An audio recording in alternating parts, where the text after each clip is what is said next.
Saudara-saudariku yang terkasih, dalam hidup kita kadang-kadang terjadi gesekan, benturan antara prosedur, ya, antara aturan dan hasil. Ya. Anda pasti mengikuti yang lagi ramai sekarang ini, yaitu ya, dokter siapa itu? Terawan, ya, dipecat dari ID. Saya tidak mau mengomentari berpihak ini bagaimana, tetapi saya melihat dalam kerangka ini. Ya, dalam organisasi itu tentu ada prosedur-prosedur, ya. Ada aturan-aturan yang harus ditaati. Misalnya kalau ada sebuah penelitian harus dipublikasikan, harus bisa review oleh yang lain dan sebagainya. Dan disitulah yang menjadi alasan, ya. Jadi kalau saya baca, saya bukan dokter, saya tidak tahu banyak tentang kedokteran, tapi saya baca alasannya adalah ya melanggar aturan, melanggar prosedur. Ya, dalam beberapa kasus misalnya vaksin, juga metode cuci otak dan sebagainya itu tidak melalui beberapa prosedur. Ya. Di lain pihak, banyak orang itu menentang keputusan ini. Kenapa? Karena mereka menikmati hasil. Ya. Orang sakit itu kan yang penting adalah sembuh. Ya. Nah, Dokter Terawan ini ya diakui oleh beberapa, ya banyak orang membantu untuk kesembuhan sakit mereka.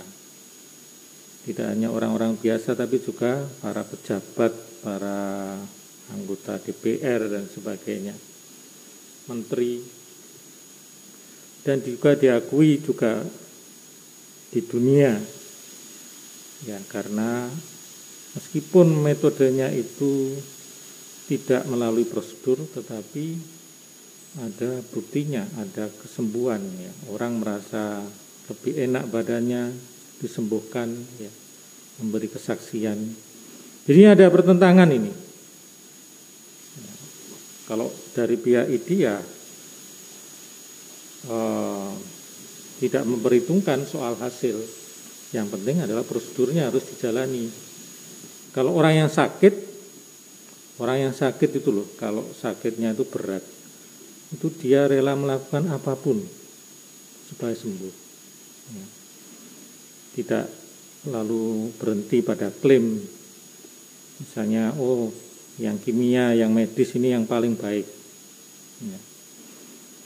Ada beberapa orang yang saya kenal, juga termasuk ada seorang Romo yang sakit diabetes dan sudah lama, ya, sudah puluhan tahun.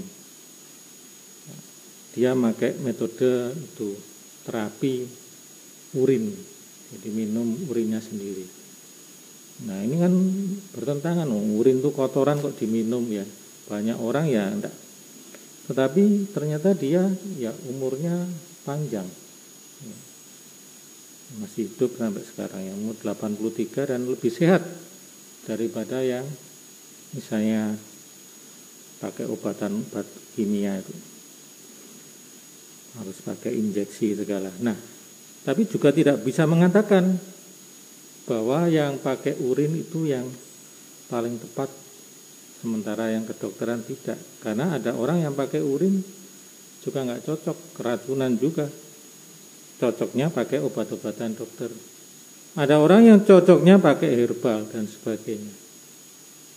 Dan orang tidak memperdulikan itu. Yang penting mana yang cocok bagi saya, yang membuat saya lebih sehat, yang membuat umur saya lebih panjang.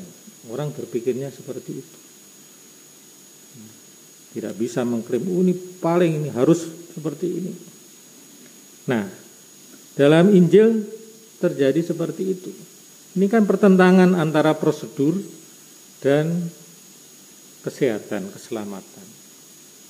prosedurnya itu pada hari Sabat nggak boleh ada aktivitas.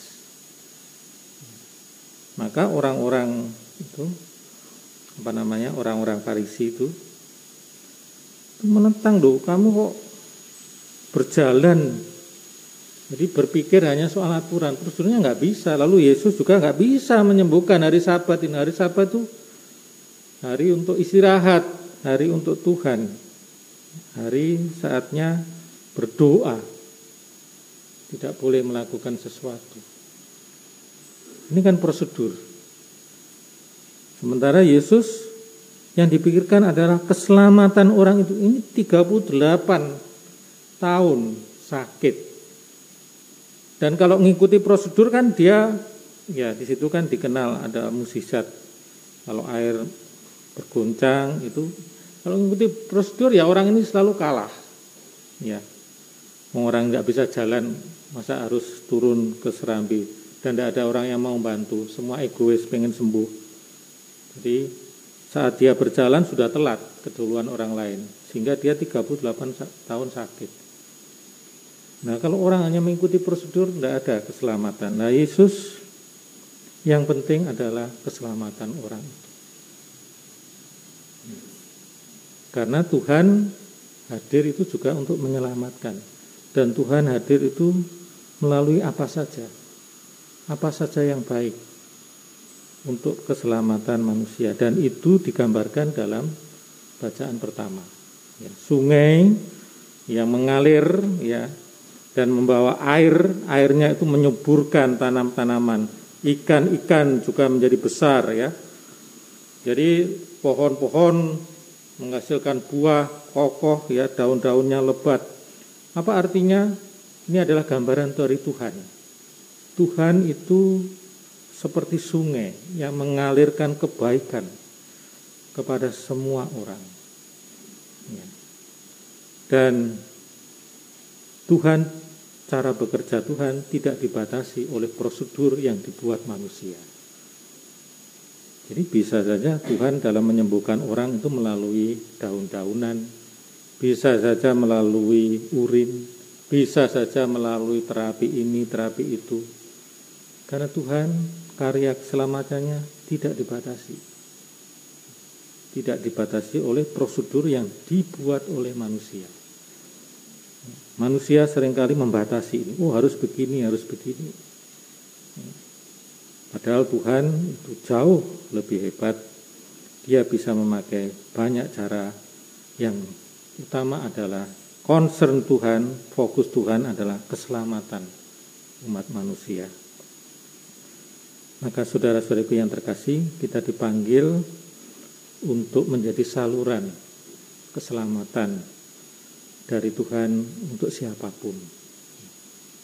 Apapun yang kita buat, asal itu baik dan asal itu tidak merugikan, tidak menghancurkan orang, itu adalah dari Tuhan sendiri. Tapi kalau niat kita buruk, cara-cara kita juga buruk, maka itu tentu pasti, ya, bukan berasal dari Tuhan. Karena Tuhan kita adalah Allah yang baik, Allah yang mengalirkan kehidupan, Allah yang mengalirkan keselamatan bagi setiap orang. Dan kita siap untuk menjadi saluran rahmat Tuhan itu, dan kita juga siap untuk menerimanya juga. Jadi kalau kita harus terbuka juga kepada kehadiran orang-orang yang punya niat baik, kehadiran orang-orang yang juga berbuat baik untuk keselamatan. Kita tidak bisa mengkotak-kotakkan, oh ini agamamu gini ya, karena ini haram, agamamu begini, karena yang penting adalah kebaikan itu. Kebaikan dan kasih itu mengatasi segala sekat dan mengatasi segala aturan. Seperti Tuhan sendiri mengatasi semua sekat, Dia baik kepada setiap orang yang percaya kepadanya. Amin.